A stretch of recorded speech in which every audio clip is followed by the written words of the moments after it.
Good morning, good afternoon, or good evening. This is a work through from a STEP paper from 2024. So I've picked out question 3 to have a play with.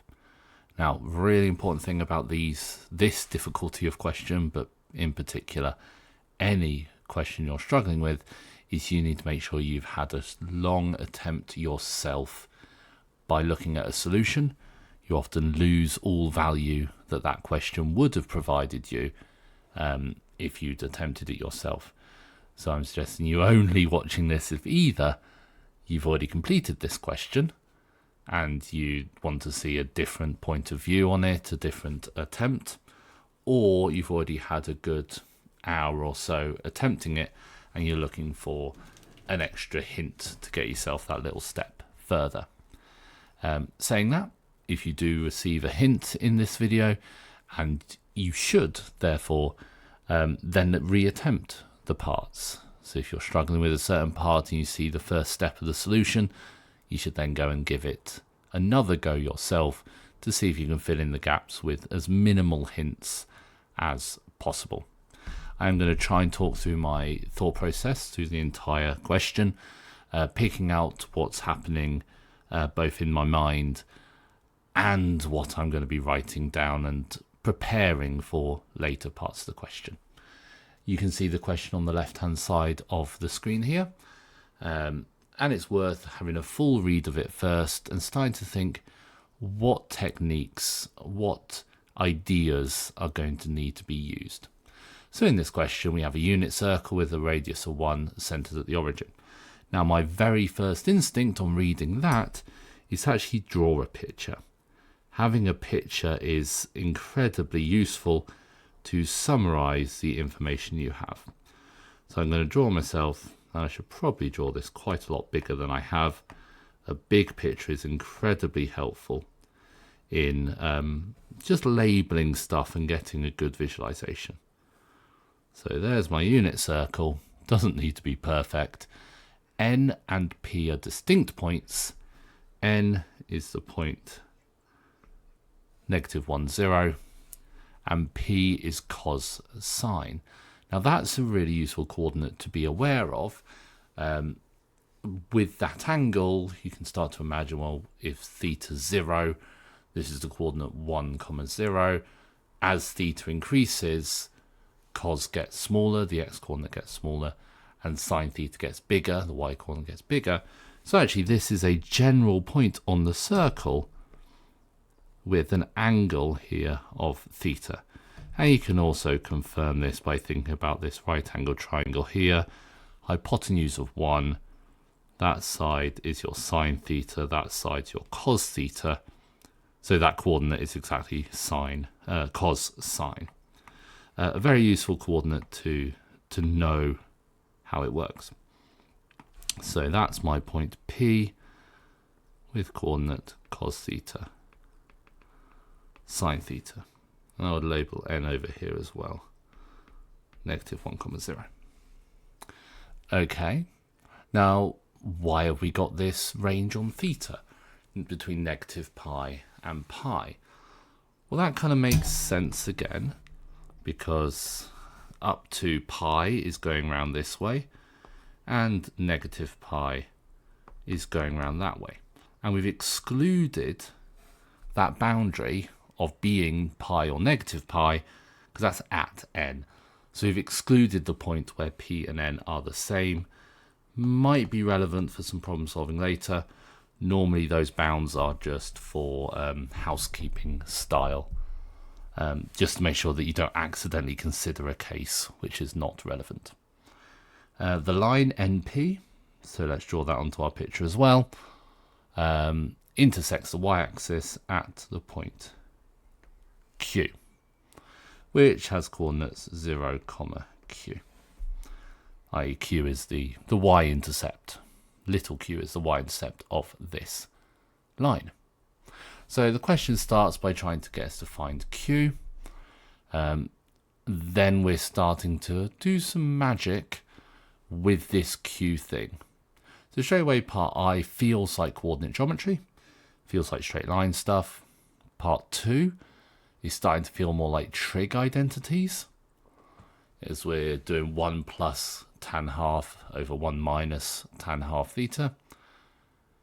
And then we're getting more geometry, so presumably when we get to double I part 2, we'll have to add to our picture. And I'll come back to this picture repeatedly through the question.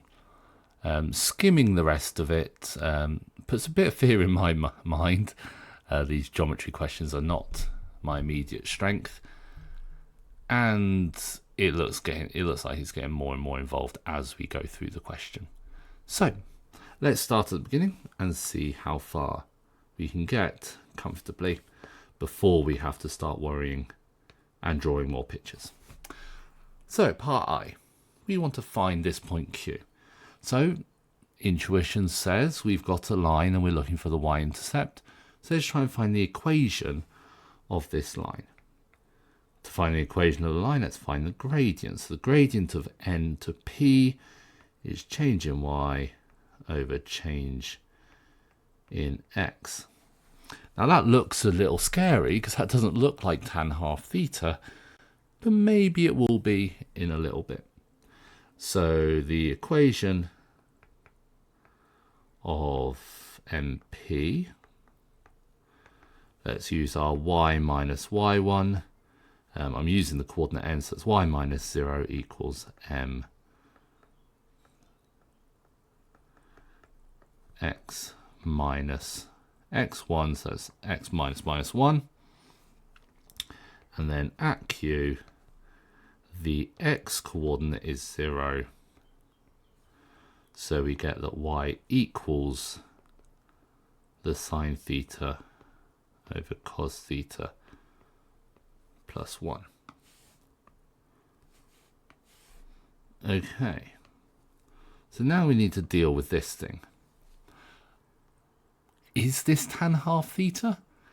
We'd quite like it to be, and actually this side should be now just Q. Apologise, the pen isn't writing particularly well. Now, the biggest difference here is we've got sine theta and cos theta, whereas we want half angles. So let's use the double angle formulas in a backwards kind of way. So normally sine 2 theta is 2 sine theta cos theta, but because I'm using theta as my initial, these become half thetas. If I do the same to the denominator, now in the denominator we've got a choice because we've got 3 different versions of cos 2x, both the cos squared minus sine squared, got 2 cos squared minus 1 and 1 minus 2 sine squared. Well, I've got a plus 1 on the end, so might as well use the one that has the minus 1 to cancel.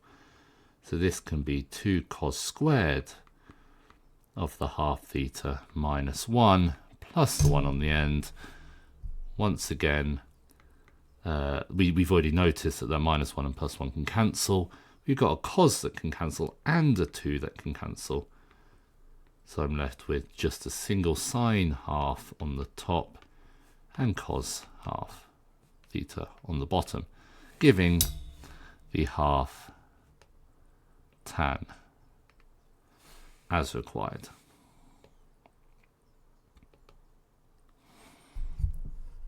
Okay, well that's part I done.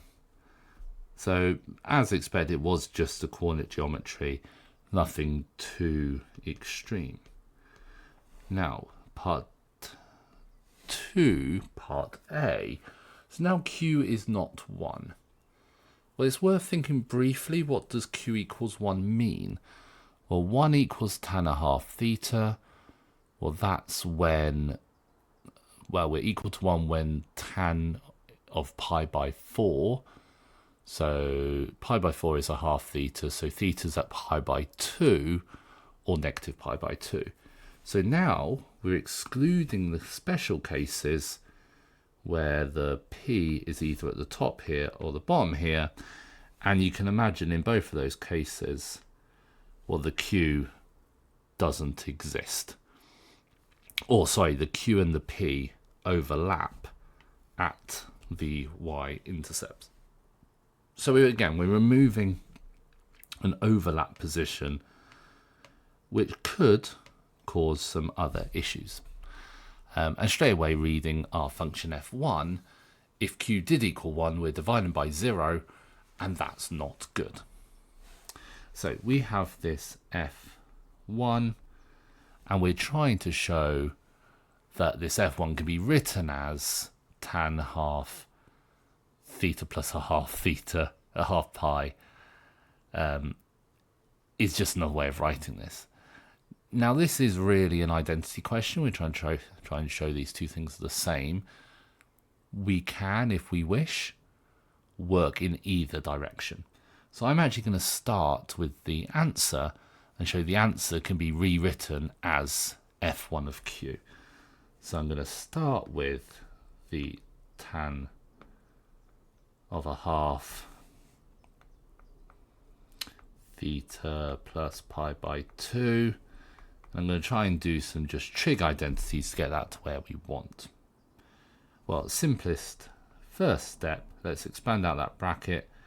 I'm getting vibes right now of the addition formulas, and the addition formula for tan is tan A plus tan B over 1 minus tan A tan B. But tan of pi by 4 is 1. These exact angles are really worth knowing, certainly because you don't have a calculator within the step papers. Also, tan of a half theta is exactly what we've just shown. So the numerator here is q plus 1. The denominator is 1 minus q, which is exactly this f1 of q that was defined for us. So that was just an application of the double angle formulas. Part B. Let q1 be the coordinates, the coordinate with 0, f1 of q. So now we've got a new coordinate, which again is on the y-axis. And what does this coordinate look like? Do we have any instinct of what this is? We've increased the, if I'm comparing the point Q here with what we're going to use, applying F, well, we've gone from a tan half theta to a tan of half theta plus pi by 2. So we've increased the argument within the tan.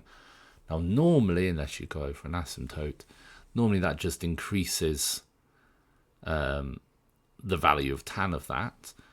Now it could of course swap to the other side, which is quite awkward.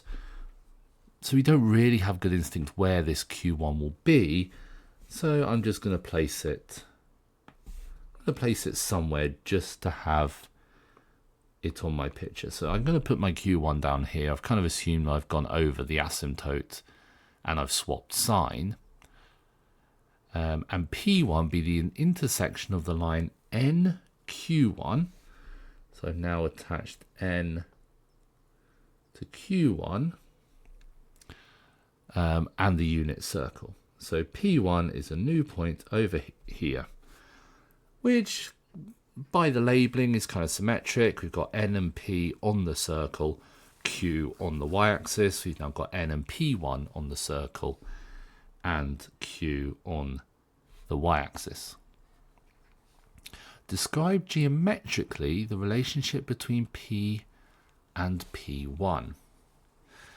Now that's quite awkward. How am I going to determine where this P1 is? So this is 1 plus Q over 1 minus Q. Well, I could go ahead and try and find this coordinate P1. Or there's probably some clever way of interpreting this.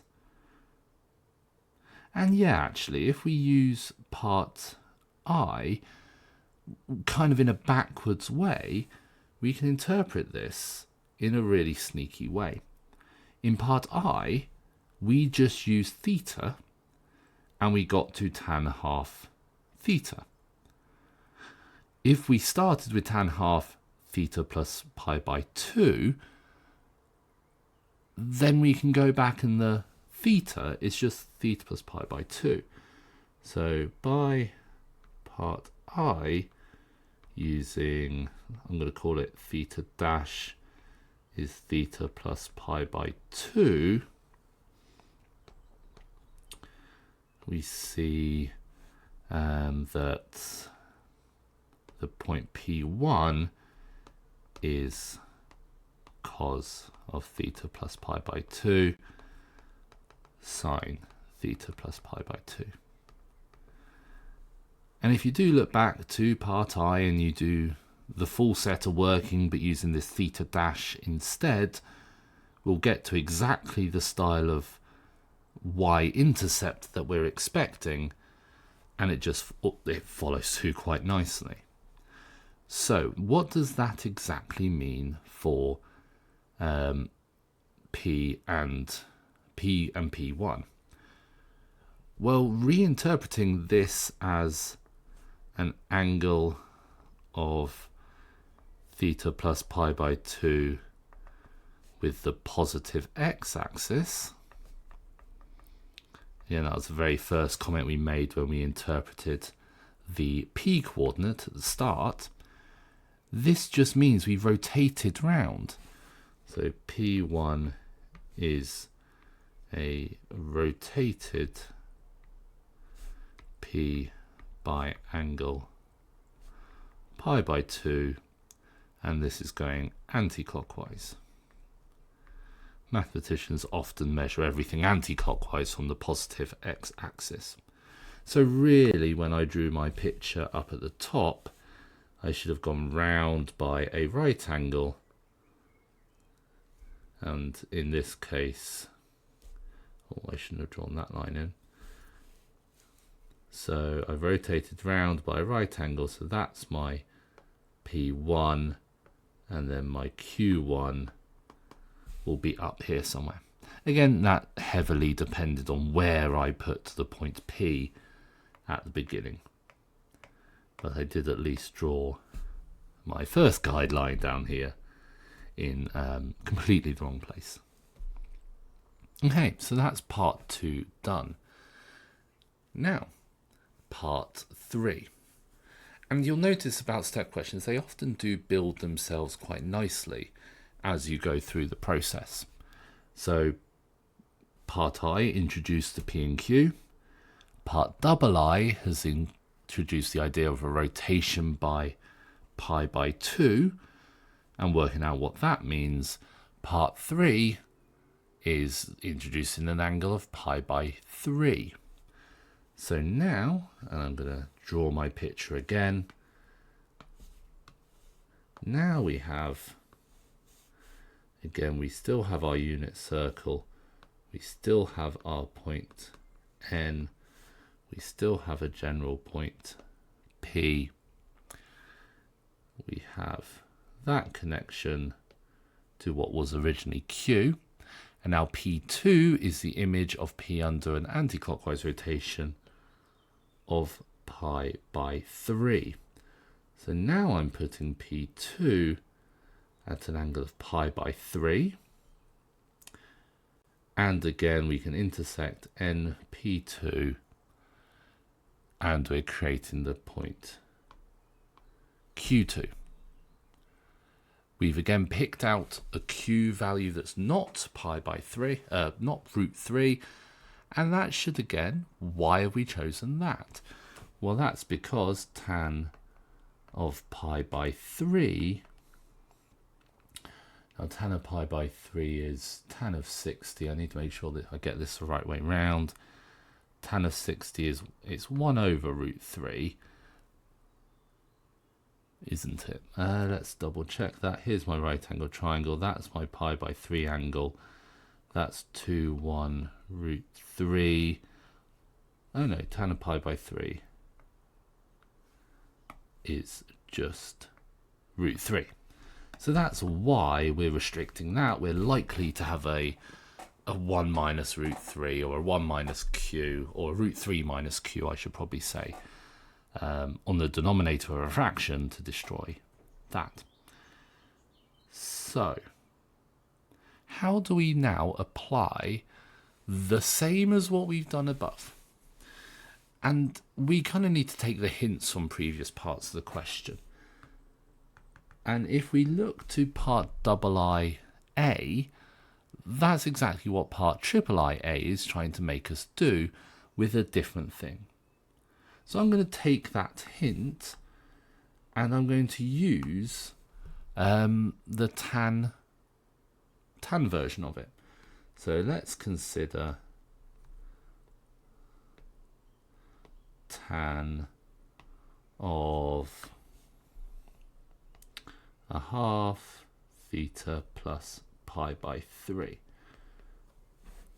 And we know from the discussion we just had with the end of the previous question, this has the same shape as what we'd expect for Q2. This is what the very first part of the question is telling us would give us the correct Q2. So we need to write this in a different way. Let's use the double angle formulas again. So this will be a tan half theta plus tan pi by 6. Oh, a little worrying there, because I've now got tan of pi by 6. Let's double check this triangle up here. That's my angle of pi by 3. That's my angle of pi by 6. That's 2, 1, and root 3. So this is just half my equilateral triangle, one of my exact angles. So tan of pi by 6 is the opposite. Okay. Maybe I'm a little bit worried. Maybe I'm not worried yet. Maybe I'll have to change this into 2 pi by... But I don't want to change that into 2 pi by 3, because that'll be a 2 pi by 3 rotation, whereas I want a pi by 3 rotation.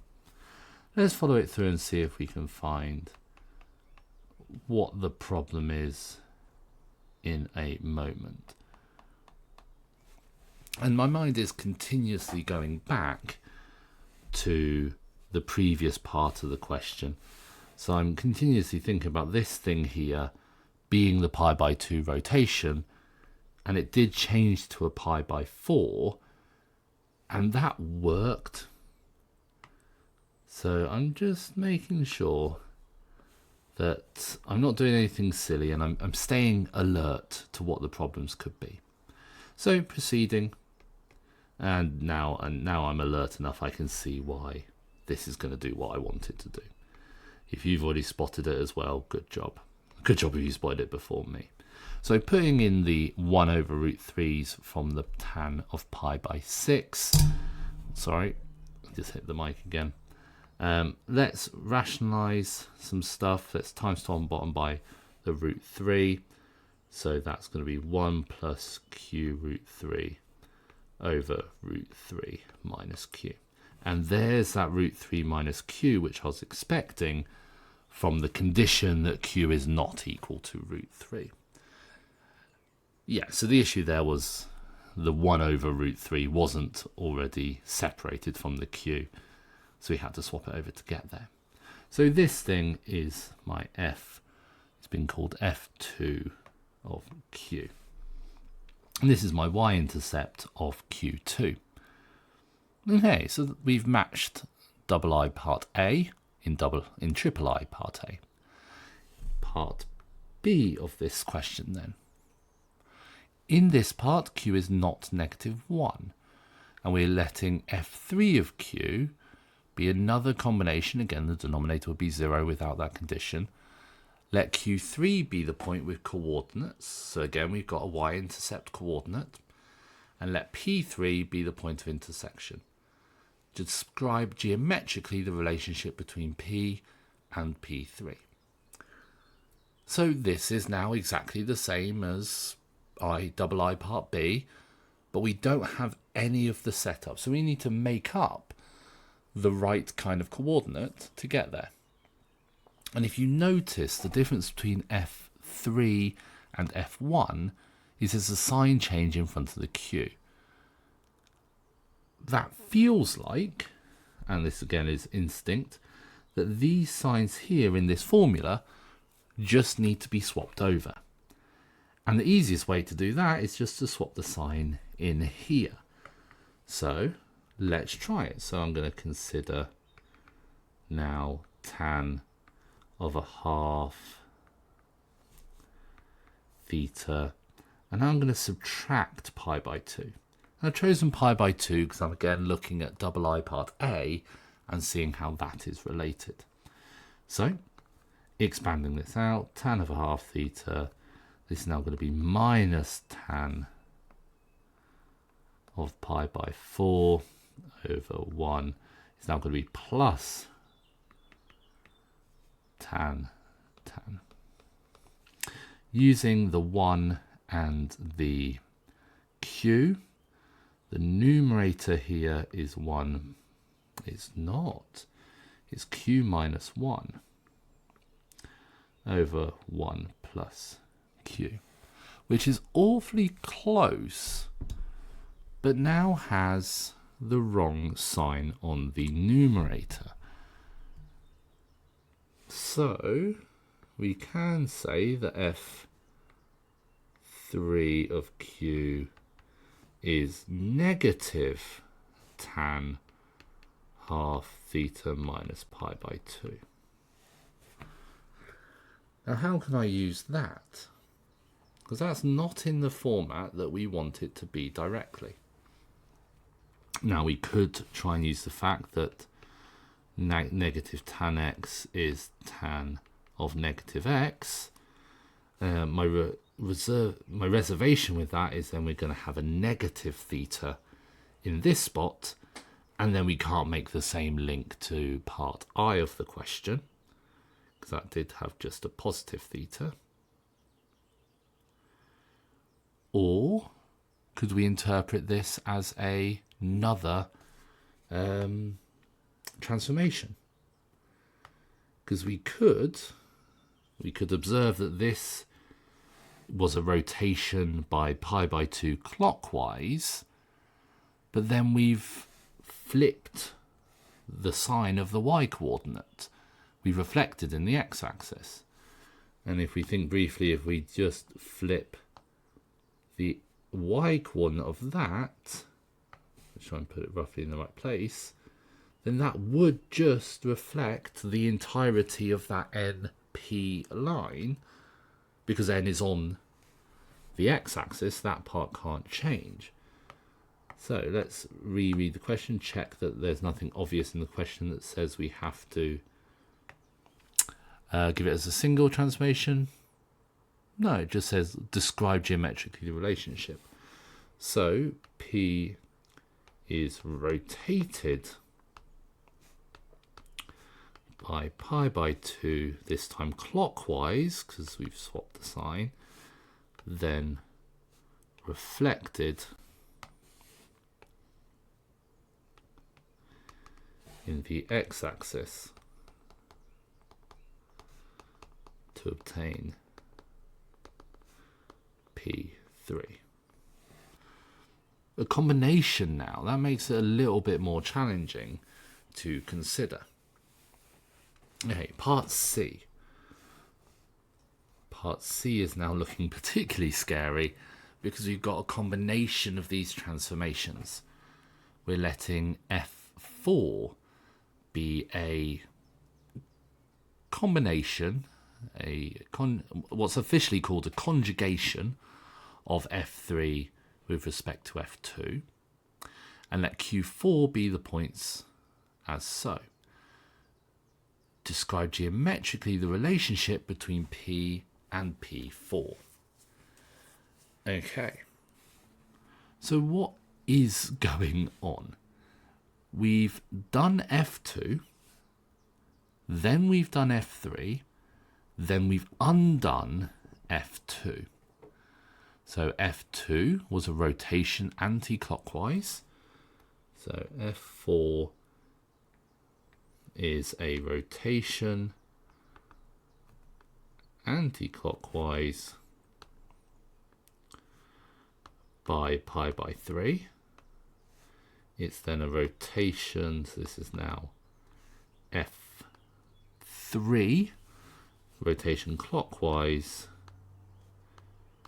by pi by 2, a reflection in the x-axis, then a rotation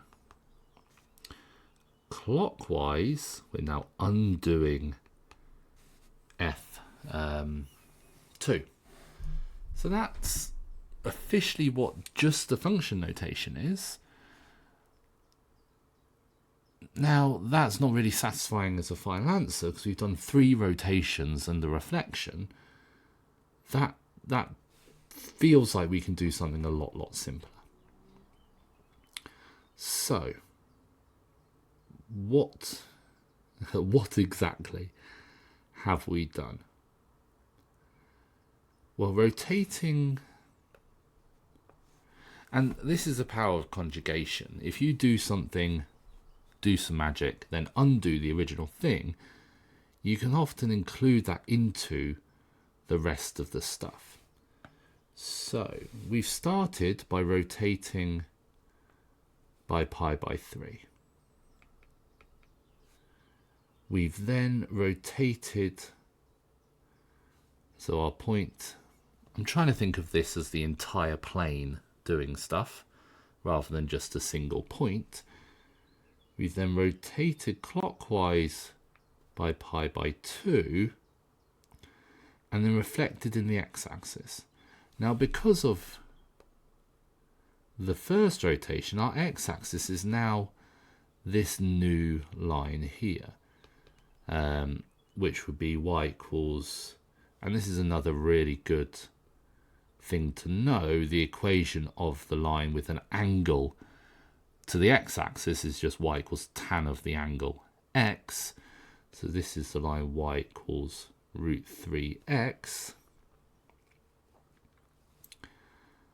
And then we've rotated by the pi by 2 round and then reflected. So we're now up here and then we're rotating by pi by 3 back. So really that rotation of pi by 3, all it's really done is changed the reflection line.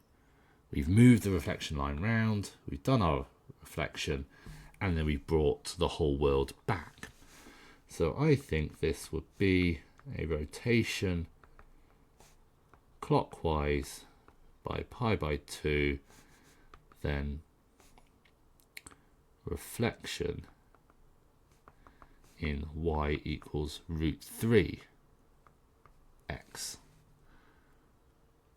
by combining those 2 rotations together.